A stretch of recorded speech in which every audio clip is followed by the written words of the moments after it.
Je tiens particulièrement à remercier. Bienvenue tout le monde, merci d'être avec nous. On est plus nombreux cette fois-ci, tant mieux. Donc je tenais au nom de mes amis de Nebni vous souhaiter à tous la bienvenue, vraiment ça nous honore. Je tiens particulièrement à remercier nos invités panélistes, professeur Chouri, c'est Omar Belhouchat, Madame Aïcha Barki, c'est Khaireddin Zetchi, Halim Faïdi, et est-ce que j'ai oublié quelqu'un? Nassim Lounès ne peut pas nous rejoindre. Nos amis de Nebni, Yanel Benamer, Karim Sherfawi et Elias. Najim vient d'arriver. Donc voilà, en fait, on va demander, laisser la place à Elias qui va juste vous présenter ou représenter Nebni et pourquoi cette journée d'aujourd'hui ouverte sur la société civile.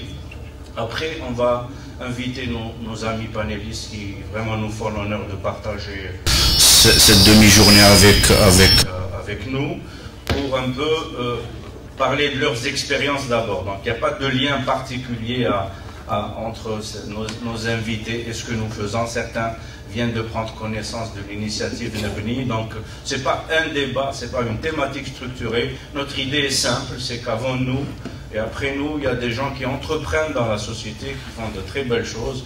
On peut penser que d'autres voies sont possibles. Donc c'est juste un peu ce côté exemple et on va avoir un débat libre que j'ai l'honneur de modérer, notre ami Ihsan qui devait le faire ayant eu des empêchements. Donc vous êtes venus aussi nombreux. Donc aujourd'hui le thème c'est groupe Nebni à la rencontre de la société civile. En particulier effectivement à travers les panélistes, des gens qui se sont investis dans des domaines particuliers et avec de belles expériences. Donc on souhaiterait faire de cette journée, cette demi-journée, un échange entre ce que nous faisons et puis d'autres expériences du même mot. Donc le programme de la journée, enfin des 3 heures, je fais une petite présentation, un état des lieux de Nebni pour vous dire où on en est et également le pourquoi de cette journée. Après, on aura ce panel, cette discussion un peu plus d'1 heure avec les acteurs de la société civile dont on considère qu'ils ont fait de grandes choses et qui peuvent nous apporter aussi beaucoup par leur expérience. Et on aimerait avoir aussi leur vision un peu critique, critique constructive de ce que nous faisons. Et après, donc un débat, on prendra les questions, on essaiera d'y répondre au mieux. Donc, tout d'abord, où est-ce qu'on en est aujourd'hui? Enfin, depuis mercredi, la dernière parution, donc on a atteint 80 mesures, on veut en sortir 100 d'ici le 5 juillet, donc dans des domaines variés. Je vais les passer un petit peu en revue rapidement et peut-être souligner quelles sont les mesures phares qu'il y a dans chacun des domaines. Donc si on commence par l'école, la formation, l'enseignement supérieur, la recherche. Donc au niveau du cycle moyen et des lycées, entre autres, on a proposé un allègement des programmes au niveau du cycle moyen, également une amélioration de l'orientation des élèves, donc toujours des mesures de court terme, il y en a d'autres à plus long terme. Pour les universités, on a proposé en fait de mettre en place des mécanismes de financement pour les étudiants qui sont en fin de cycle pour favoriser leur insertion professionnelle. Donc financer pour les étudiants des universités publiques, des formations peut-être qui existent aujourd'hui dans le privé, qui sont un peu plus souples avant de les mettre en place au sein des universités publiques de manière systématique pour favoriser donc, ce qu'on appelle un peu les soft skills qui manquent en Algérie. Et ce n'est pas le seul pays où il y a ce problème. Également, bon, on a parlé de l'accélération des programmes, enfin des projets utiles de création d'écoles supérieures privées ou d'universités privées qui sont un peu à l'arrêt aujourd'hui au niveau du ministère, aussi pour apporter des compléments de formation en management et certaines branches d'ingénierie qui manquent aujourd'hui.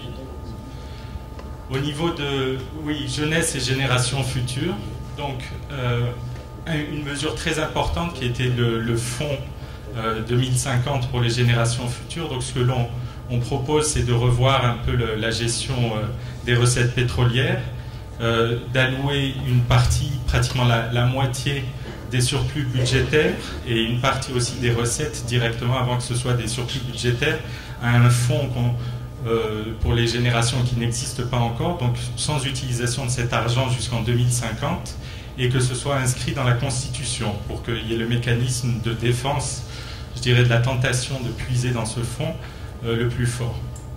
Aussi, donc, mettre en place un fonds favorisant la mobilité universitaire, un peu sur le modèle de ce qui s'est fait en Europe, commençant par la mobilité à l'intérieur des universités algériennes, et puis pourquoi pas de lancer une formule maghrébine, ou enfin dans une sphère géographique qui a un sens.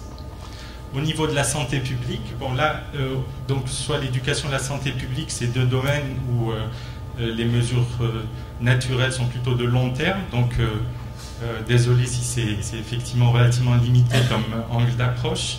Donc à court terme, on a pensé à des mesures d'amélioration de l'accueil des patients à l'hôpital, notamment dans les services d'urgence, l'amélioration de la gestion des équipements lourds, donc tout ce qui est IRM et scanner, qui représentent de l'ordre de 10 à 15% de la dépense publique, et pour lesquels, en fait, vous savez qu'il y a un gros problème de mauvais achat d'équipements, et puis surtout d'équipements en panne.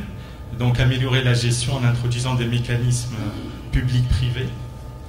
Lancer donc des pilotes de soins aux malades de deux types.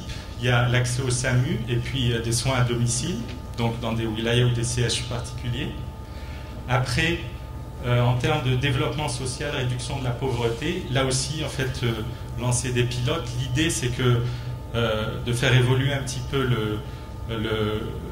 la politique de protection sociale dans deux directions. La première, c'est de concentrer les ressources à travers un ciblage sur les populations démunies, plutôt qu'une forme un peu d'arrosage tous azimuts. Et la deuxième chose, c'est de mettre en place des conditionnalités, c'est-à-dire que ce ne soit pas juste de l'assistanat, mais qu'on attende donc de ces transferts monétaires une contrepartie. Et on a suggéré de le faire à deux niveaux. La première, c'est l'aide au suivi scolaire, donc pour des élèves de familles démunies, donc recevoir une allocation pour les familles en contrepartie d'un suivi scolaire, que la famille soutienne les enfants et qu'eux-mêmes soient assidus à l'école, et aussi dans les zones rurales la mise en place d'un revenu minimum d'insertion et en contrepartie donc le suivi de formation pour l'insertion professionnelle. Alors, au niveau de l'administration au service des citoyens, donc simplifier les démarches administratives, bon, j'ai l'impression que c'est un petit peu en cours. Le gouvernement prend des initiatives pour simplifier les démarches administratives, réduire le nombre de documents. Donc c'est une bonne chose, on en avait parlé. Améliorer la communication entre administration et citoyens. Donc il y a eu tout un volet de programme e-Algérie, e-gouvernement, qui insistait beaucoup sur l'accès à Internet. C'est vrai que c'est nécessaire, d'autres pays l'ont fait, mais peut-être à plus court terme, miser un peu sur des applications mobiles toutes simples, utiliser le fait que les Algériens sont beaucoup plus équipés en téléphone mobile en ordinateur et avec un accès Internet à haut débit. Donc profiter de cet équipement mobile aussi pour améliorer la communication. Et il y a beaucoup de choses qui peuvent être faites, des choses très très simples, qui se font dans des pays encore moins avancés que nous sur le plan technologique, pour améliorer les relations entre les citoyens et les administrations. C'est aussi souple que ce qui peut se faire dans d'autres pays, ça passe par des associations, avec des conditionnalités pour vérifier aussi où va l'argent, qui rend le mécanisme beaucoup plus souple et le financement. On a fait des propositions principalement pour que le marché des champs soit, notamment pour faciliter le rapprochement entre les coûts qui sont un gros problème au niveau de la trésorerie. L'accès au logement est rare que les pouvoirs publics détiennent, ce problème-là.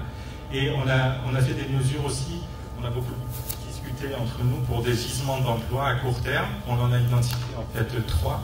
Il y a tout le domaine de ce qu'on appelle l'offshoring, donc les services qui seraient en direction de l'Europe, donc de la sous-traitance en fait d'activités de back-office, d'informatique, de comptabilité, etc., qui se feraient en Algérie en profitant du fait que donc on a une main-d'œuvre formée qui parle notamment le français et qui est extrêmement compétitive sur le plan des coûts. Donc il y a une logique que le Maroc et la Tunisie ou l'Égypte ont appliquée, mais qui a du mal à se mettre en place en Algérie à cause de contraintes qu'on a listées. Il y a le tourisme, alors un volet dont on parle peu, on parle de grands projets, de grandes zones d'économie touristique, réhabilitation des grands hôtels publics, mais il y a un volet aussi peut-être qui serait plus adapté, qui serait aussi adapté à la sociologie algérienne, qui est celle des maisons d'hôtes.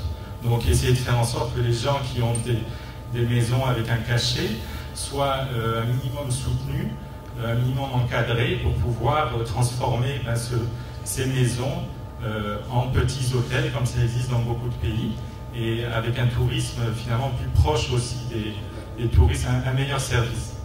Et le dernier gisement, c'était la distribution, donc la franchise et la grande distribution. Alors après, on rentre dans donc des domaines, gouvernance de l'État actionnaire, régulateur et administrateur. Donc là, on propose des choses qui existent ailleurs et puis qu'on a aussi tenté en intérim, on est un peu revenu dessus. Donc l'amélioration de l'autonomie et la gouvernance des entreprises publiques pour le rapprocher du fonctionnement du privé. Là, en gros, c'est qu'il faut laisser un peu plus de marge de manœuvre au PDG et puis au management des entreprises pour les gérer, pour prendre des décisions d'investissement, de recrutement, des options stratégiques. Et la gouvernance, là, ça serait donner plus de poids au conseil d'administration et normaliser l'intervention de l'État actionnaire, qui sera l'actionnaire principal, mais qui n'interviendra pas dans la gestion au jour le jour. Alors, améliorer la gestion des capitaux de l'État, là aussi, on a beaucoup débattu. Il y a eu plusieurs tentatives. C'est un sujet un peu serpent de mer. On pense qu'il faudrait un peu réformer la gestion actuelle avec les SGP sectoriels et avec là aussi une forte intervention du ministère de tutelle et créer plutôt revenir à un modèle centralisé avec une agence qui peut après avoir des divisions sectorielles, mais où sera concentré un fonctionnement proche aussi de sociétés de gestion de capitaux, donc capital risque, sociétés d'investissement, avec des mécanismes de recrutement, pareil, de modèles financiers, de gouvernance, alignés sur ce qui se fait ailleurs. Donc il n'y a pas besoin d'innover, il faut prendre des choses qui ont fonctionné à l'étranger, mais en étant très très clair sur les objectifs et les modalités de gestion et le recrutement, quitte à faire venir des spécialistes de l'étranger si on n'en a pas en Algérie. Et finalement, donc, au niveau